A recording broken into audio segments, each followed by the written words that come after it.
आत्मा स्वरूप। मैं प्रकाश बिंदु आत्मा हूँ। पुराना संसार बदल रहा है और मैं स्वयं को बदलने वाली चेतन, शक्तिशाली, अमर आत्मा हूँ। मुझे पुरुषार्थ कर अपना श्रेष्ठ स्वरूप बनाना है। मैं ही वो जो पुरानी आदतों व कमजोरियों को त्याग कर नए युग की तैयारी करने वाली आत्मा हूँ। ये पुरुषोत्तम संगम युग है। पुरानी दुनिया परिवर्तनशील है। आत्मा को पुरुषार्थ करना है। देवता स्वरूप। मैं अपने भविष्य के देवता स्वरूप को देखती हूँ, निर्विकारी, निर्मल, सत्यशील।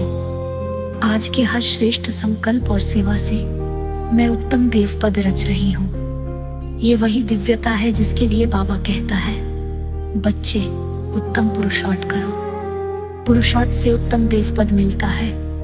दिव्यता भविष्य की प्राप्ति है। पूज्य स्वरूप। मैं वही आत्मा हूँ जो अपने श्रेष्ठ कर्मों और पवित्रता की खुशबू से पूरे कल्प में पूज्य बनती हूँ। मेरी पवित्रता का प्रकाश भक्तों के मन में ईश्वरीय छवि रचता है। मैं स्वयं अनुभव करती हूँ, अब फिर से मैं पूज्य बन रही हूँ। मेरी पवित्रता की खुशबू रहती है, तभी छवि मेरी ही खेलती है।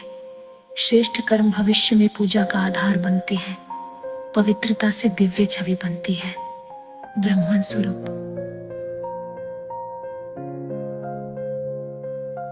आज मैं ब्राह्मण हूँ, बाप दादा का सच्चा सेवाधारी बच्चा।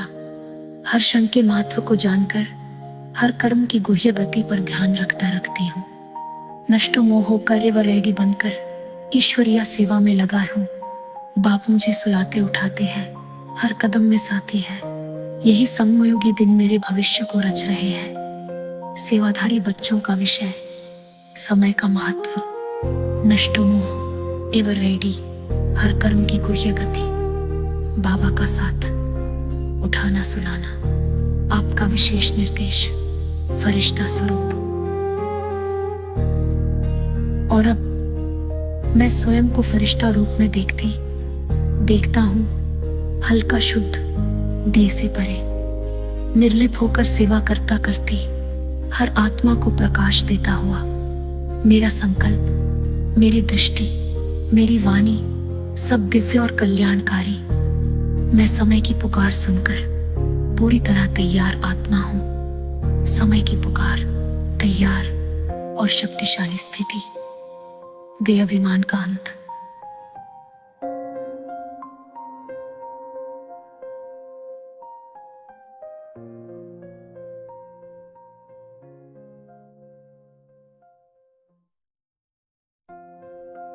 राज एक साधारण नौजवान था।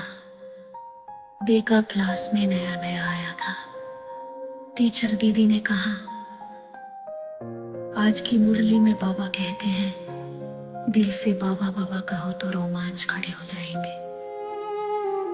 राज ने हंसकर सोचा, कभी ऐसा भी होता है। रात को उसने पहली बार अकेले बैठकर कहा, बाबा मैं आत्मा हूँ, आप मेरे बाप शिक्षक करो। अचानक उसके भीतर एक मीठी कंपन आई। ऐसी शांति उसने पहले कभी नहीं महसूस की थी। पर कुछ ही दिन में माया के तूफान शुरू हो गए। पुराने संस्कार वापस आने लगे। मन में उलझने,